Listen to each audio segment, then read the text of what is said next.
Mortal Kombat movie review. Stay tuned.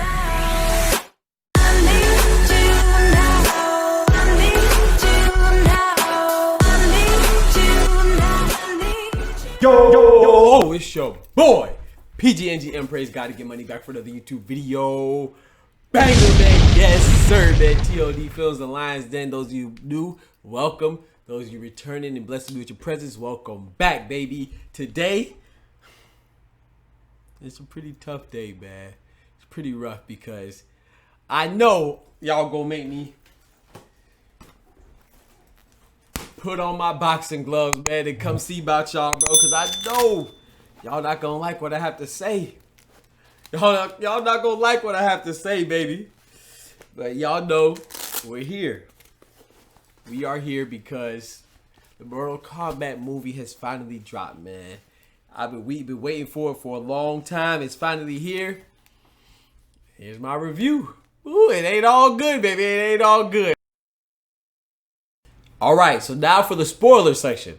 Please leave, I beg you. If you have not seen Mortal Kombat yet for yourself, go watch it now and then stop this. Go watch it and then come back, and let me know what you think about my opinions, so please stop. Alright, you've been warned. Let's go. So, okay, so spoiler alert.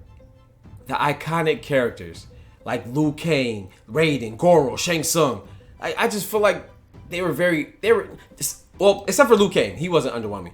But the rest of them were very underwhelming. Liu Kang was moderately underwhelming. It's like, bro, like these are iconic characters. Like while I do give them praise for showing love to the lesser known characters, throughout, and giving them some light too, but you cannot neglect Liu Kang. Well, Liu Kang, he was showing some love. He had some super cool moments, but they were moments. Like I know Cole Young is the main protagonist, and they had to show some love to him. But Liu Kang's more than a side piece. Come on now, that's what he felt like. Same with Kung Lao, but he's kind of a lesser known character too. Kung Lao's kind of lesser known in the totality of Mortal Kombat universe. Raiden, I don't even know what he did in the movie. Shang Tsung, like all he did was give orders a couple times in the movie, and he used Goro as like a dog, like his pet, like the mighty Prince Goro. He used him as an errand boy. He sent him to go get Cole, and that was it. It's like, what? The man got stabbed by somebody's wife in his leg. Like, what? Come on, this is Goro we talking about. And then he got killed. I don't mind him getting killed by Cole. Okay, that's fine. Cole's the main character. But if he's gonna kill him, you don't kill Goro by learning your move, your Akana. You don't learn your move and kill Goro. Like, you master your move, you become this formidable warrior beast, and then you kill Goro. You don't learn your special ability and kill Goro in the same fight. It's Goro. Like, well, there was this one guy who he was throwing like some lightning every once. Oh, Raiden. What the did he do? Raiden did nothing. Like, what? It's crazy, man. So I feel like they did do these iconic characters justice. Like I said, Liu Kang had his time to shine, but everybody, what the heck did Shang Tsung? Like Shang Tsung, he just summoned in Kung Lao and just took his soul real quick. Like Kung Lao was an extra. Like what? Come on, this is Kung. Come on, dog. They do my boy dirty, but yeah, Shang Tsung. It was like it was an epic battle. He just said, I thought he snatched Scorpion's spear the way he told Kung Lao to come over here. He just pulled him over here, took his soul, and that was it. Like, come on, bro. Like, Shang Tsung, he was very underwhelming. Raiden was he was probably the most underwhelming. Goro, I don't even, they could have put me in there to go fight Cole at that point. Like, Goro did, like, come on, dog. So that's just my opinion about that. I didn't like how they they didn't do the iconic characters justice, in my opinion. Okay, now to start off with the movie, to go back to Cole, we mentioned Cole. I thought this was a nice little twist, because when I found out, we all found out for the most part that he was an MMA fighter, tried to bring on the more modern forms of martial arts and stuff like that. And I thought that was dope that he was a cage fighter. Now, granted, I didn't expect, this is what I did. I thought he was going to be like some undefeated, beastly cage fighter, but he in reality, well, his past he won a couple titles, but now where we meet him now, he's kind of like an underachieving fighter. he's like an underachieving underdog in the underground circuit of fighting. So he's taking like odd fights, you know, at short notice for $200. So I thought that was pretty cool. So now he has like a redemption story. To now he goes from barely winning fights, not even expected to win fights, to be winning fights. So now he's supposed to be one of the defenders of the Earth, or, you know, one of their Earth Realms champions. So I thought that was a dope twist. I was not expecting that. That was a plus. That was a plus. Throughout the movie, what I also liked was that they had subtle references to things and characters in the MK universe. Like, for example, they had, what was the first thing I saw that I remember seeing? Oh, so when Cole first meets Sonya, they look at her research board, right? And you see a reference to Nighthawk. You see Nighthawk in the paper. And, sorry, I call the man Night. I always call him Nighthawk. Nightwolf in the paper. And if you pause it, which I did, I was wanting to try to see if I could read it. They actually verified that that's Nightwolf that you're looking at. And then I believe I saw Kodo Khan. I love Kong Godzilla. But anyway, Kodo Khan was also in that on her little board. I thought that was dope. And then we go to fast forward to the Temple of Light. They showed a reference. I believe this was, I don't know who this guy was. He was a bald guy with his shirt off. He was shirtless. And there was another guy choking, spitting up blood. I believe that was supposed to be the great Kung Lao. Not Kung Lao now, but his ancestor, the great Kung Lao, who was like one of the first champions for the Earth Realm. He defeated Shang Tsung when he was going for his first his first streak of 9 victories. I believe that's who that was, but it could have been, what's this guy's name? Jiris? It could have been Jiris too, because he's bald and shirtless. I don't know. I believe it could have been Jiris. I don't know, but I think that was a reference to the great Kung Lao. And then they show another picture of a lady. I believe that was, what's her name? Centurion, another newer character in Mortal Kombat 11. I believe Centurion. I don't know if it was her.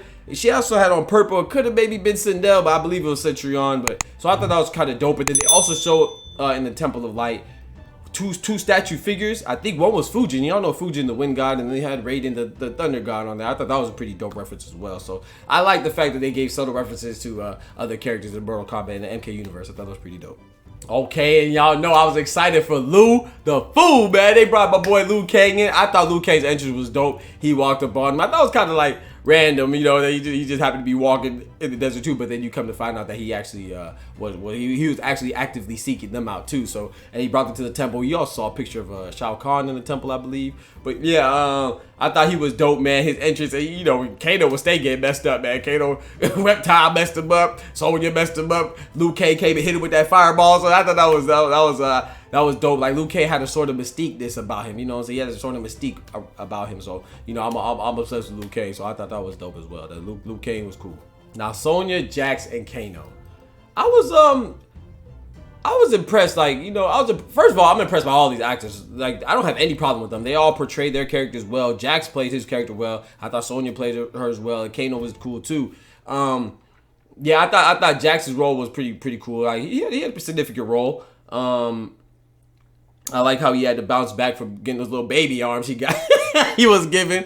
And then one little issue I had was, is it me? Or was it just blatantly obvious and evident from the jump that when we found out Sonya didn't have a dragon market and Kano did, we all knew that she was gonna obtain it from killing him. Like, I don't know, I just kind of felt like that was kind of forced. Like, it just not that it happened, but the way it happened, it just seemed so brutally obvious that was gonna happen. So I didn't like that as well. I mean, like, keep me guessing a little bit. To me, they made that too obvious that Sonya was gonna get her dragon mark from him. So I didn't really care for that either. Like, I don't mind things being predictable, but that was way too predictable.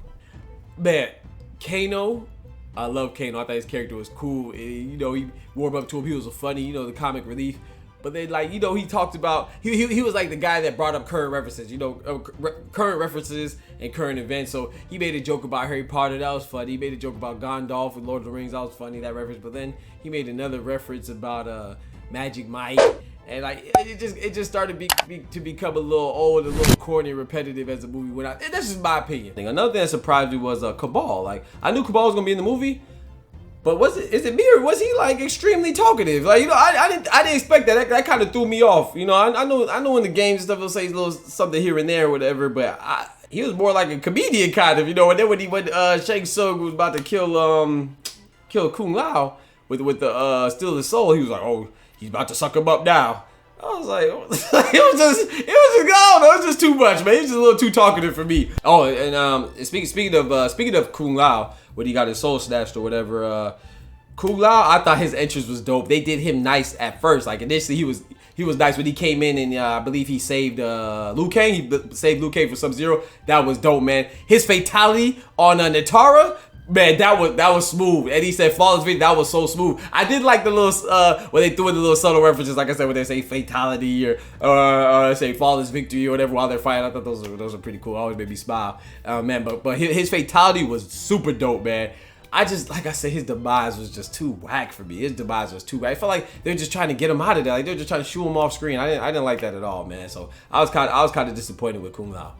Like I'm disappointed because they said that he was supposed to be the champion. It's Kung Lao, man. The Shaolin brothers, they supposed to be wreaking havoc, man. It's supposed to be a wrecking ball. And I just felt like if he was gonna go, which I don't mind him dying. It's Mortal Kombat. People gonna die. But if he's gonna die, I feel like it should have came like at a bigger moment. Like he's sacrificing himself to save somebody. Like, you know, I know he kind of saved Cole, but not really. Like, you know, it wasn't like a desperate situation. I feel like it should have came more of a dire situation, more significant of a situation, and then he just left him. Like, even though Liu Kang tried to get to him, it's like, man, they could have put forth a little bit more of an effort, man. I don't know. I just didn't like it. I thought they just got him off the screen like he was just an add-in character. I didn't really care for that. I thought it was kind of whatever. When Cole and Goro, when they were about to fight, when they were fighting, how they gave in the reference to like the little subtle theme music in the background or whatever. It was like I liked it how they mixed it up too with a little techno. I thought that was dope. But like once again, I did like how Goro was just basically like he just sent them out like a dog to sick him and go to Earth as like a dog and go get Cole and get dummied up. He got beat up like. Come on, man. He got stabbed by his wife. Like, come on, bro. I didn't like that.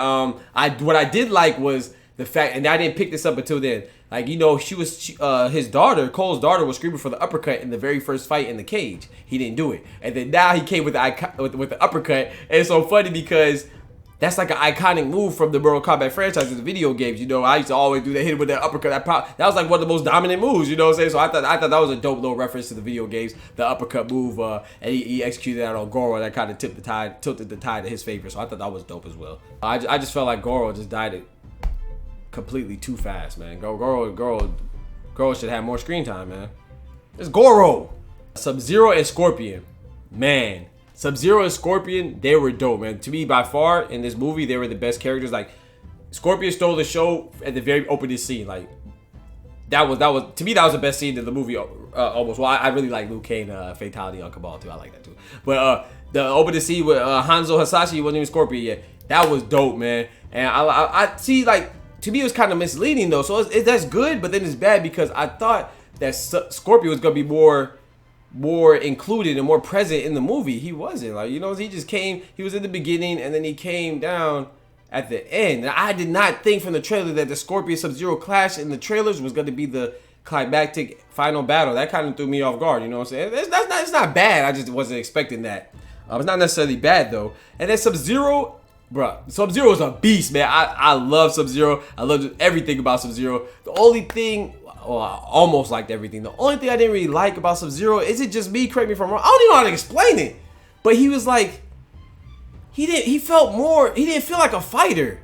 Like he was too, I ain't gonna say he wasn't too OP, because I don't mind him being a monster. I don't mind him being a beast and whooping everybody and kicking everybody's butt. I don't mind that him being more dominant and better than everybody. But he didn't even feel like a competitor. He didn't feel like a fighter to me. He felt like Boogeyman-ish, right? He felt like every time you seen him, you felt like something bad was gonna happen. It was just like it was Doom. You know what I'm saying? Like, to me, he felt like like a villain in like a scary movie or something. Like, I don't know. He didn't feel like a fighter. I don't mind somebody being a beast of a fighter and whooping everybody, but he didn't feel like a fighter to me. Like, I don't even know if I'm articulating it well, but hopefully you know what I mean. He just didn't feel like a fighter to me. He felt like a boogeyman, you know. I didn't really care for that. To me, that was just a little too much. Yeah, Sub-Zero, he just didn't feel like a fight. He felt more of like a scary movie monster as opposed to just a great warrior. Like, Scorpion felt like a great warrior, right? He felt like he was a beast. He was just a nice warrior. You can't do nothing with him. Sub-Zero, he felt more than that. He felt like a scary movie monster. I don't know how to explain it, man. That's just how I felt from it. I loved Sub-Zero and Scorpion special moves, man. They had the ice wall in there. They had I liked all the special moves. They had Liu Kang's bicycle kick, you know, his flames, Kano's eye laser. They had Sonya Blade's pulsators, Sonya Blade's pulsator. They had Jax do the clap. Man, their moves were great, man. Kung Lao with his fatality with his razor hat. But Sub-Zero, man, he did the rain of ice. He did the ice wall. He did the ice replica of himself, the ice image.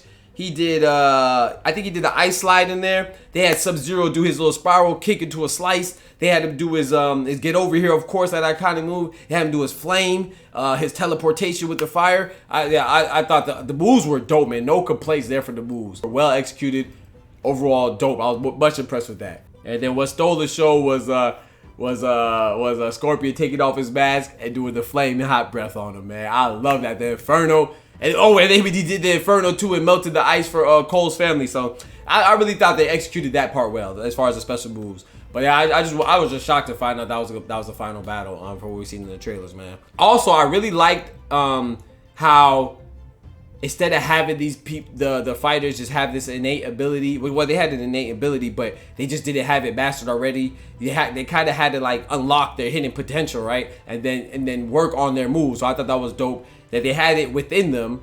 They had this innate ability, but they just didn't know they had to uncover it. I thought that was a nice little addition to it. I didn't expect that aspect of it. So that was a dope exploration of that.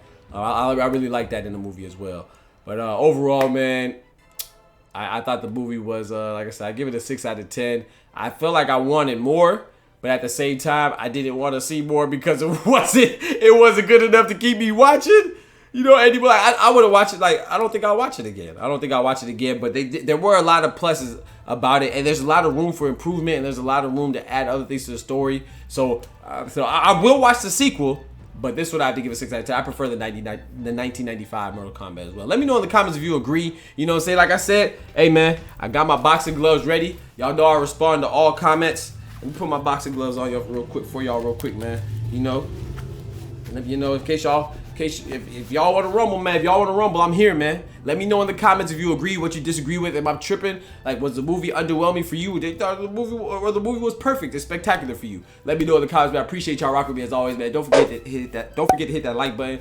Also, hit that subscribe button as well. Smash the notification bell so you know when I drop another YouTube video banger, man. And let me know in the comments. Let me know. Sound off on me if you agree, disagree. What's up? Let me know. We out. Peace. Love y'all. Please like the video and subscribe to the channel. Also, hit me up on Instagram, Twitter, and check me out on Twitch for daily streams. Big ups to everybody showing love, man. Thank you. God bless.